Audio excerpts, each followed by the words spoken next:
Do you need the magic keyboard? If this is a question you've been asking yourself, you need to ask yourself, what do you use the iPad for? Or what do you hope to use the iPad for? Just keep it really simple. In this video, I want to tell you how I made that decision, and I want to cover 3 things. Is it my only device? Where do I use it? And I want to talk about the overall package. Hi, if you're new here, I am Jill, and this channel is all about trying to do life right with a bit more of a focus on work life and little videos like this every now and again. And if you like the vibes, you like the content, you get value and it resonates with you, why don't you hit the like button and subscribe. This video is not about tech specs, size, weight, prices, or whatever. There are plenty of videos out there on that. They all say the same thing because numbers don't change, but use cases change. What do you use your iPad for? What do I use my iPad for? What do you intend to use your iPad for if it's a purchase that you're thinking of? Let's start with, is it my only device? Yes, it is my only device. It's my only personal device. So why do I say personal? I have a day job. I am required to have a company supplied Windows laptop, and there are only certain things that I can do on the Windows laptop that I can't do on my iPad.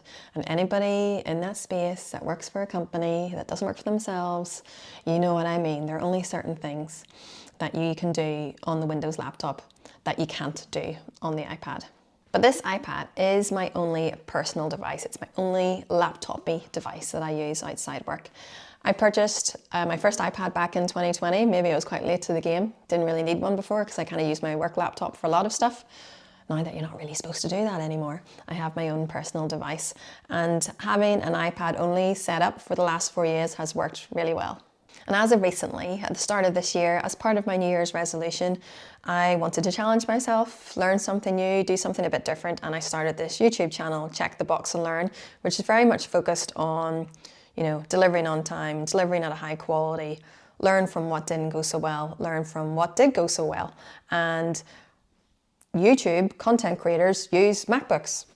If you've watched one of my recent videos, the first video on my M4 iPad Pro, which I just purchased a few months ago, you will have seen that I did not choose a MacBook.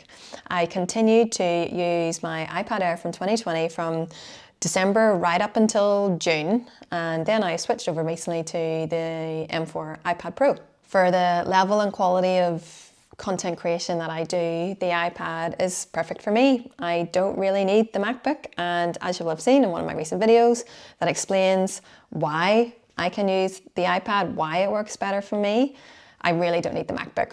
So if you're interested, go and check that video out.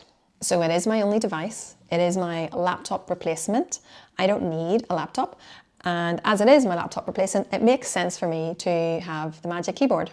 If this was a secondary device that leveled up your workflow and it was a companion to your laptop, say your MacBook, then yeah, you could probably justify that you don't actually really need the Magic Keyboard. In fact, it works so well with a Bluetooth paired keyboard, and the keyboard itself within the iPad works incredibly well as well. Moving on to the next question, which I hope provides value. Where do you intend to use your iPad? Where do you use your iPad? I use mine across many different places, but the majority of the time it's either at home, either here on my desk or on the desk behind me, and it's usually pretty minimal setup.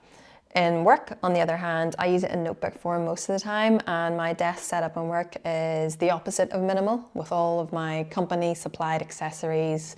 Looking at that case in isolation, yeah, you can argue I don't need the Magic Keyboard, but I travel with work and it's so much better than carrying a chunky, heavy Windows Dell laptop around with me, and the iPad with that slim, light form factor. Yeah, it's a bit of a no-brainer. What do you think? Do you have a laptop, MacBook? Do you instinctively pick up the laptop and put that into your bag instead of the iPad? If that is the case, then you probably don't really need the Magic Keyboard. And lastly, the package. The Magic Keyboard is a companion to the iPad. It is an expensive companion to the iPad. It is designed specifically and optimally for the iPad. Do you remember that Apple advert from several years ago where there's a young girl playing with an iPad and the keyboard at the time, I'm not sure what kind of keyboard it was, and she says, "What's a computer?" That iPad in that video, the way she uses that paints the picture for how I want the iPad to work for me. And the Magic Keyboard brings it all together for me. Does it have to be the Magic Keyboard? For me, yes it does. It was designed specifically to accompany the iPad, to make it work as well as it could possibly work. In the past, if I think of a different way of trying to explain this, I bought a cheap cycling jacket instead of buying the expensive cycling jacket. Guess what? I ended up buying the expensive cycling jacket too because the cheap one wasn't very good. I try to apply that whenever I am purchasing things. I purchase a lot less now as I've gotten older and I want to save money, but I purchase for quality now, things that are going to last much longer, and that makes sense for me whenever I apply it to purchasing the Magic Keyboard. I hope this video done in a slightly different way from your typical Magic Keyboard videos on YouTube has helped you. I am sharing the logic that I applied whenever I was making this decision, and hopefully it can help you whenever you're trying to make your purchase decision. Hope to see you in the next one.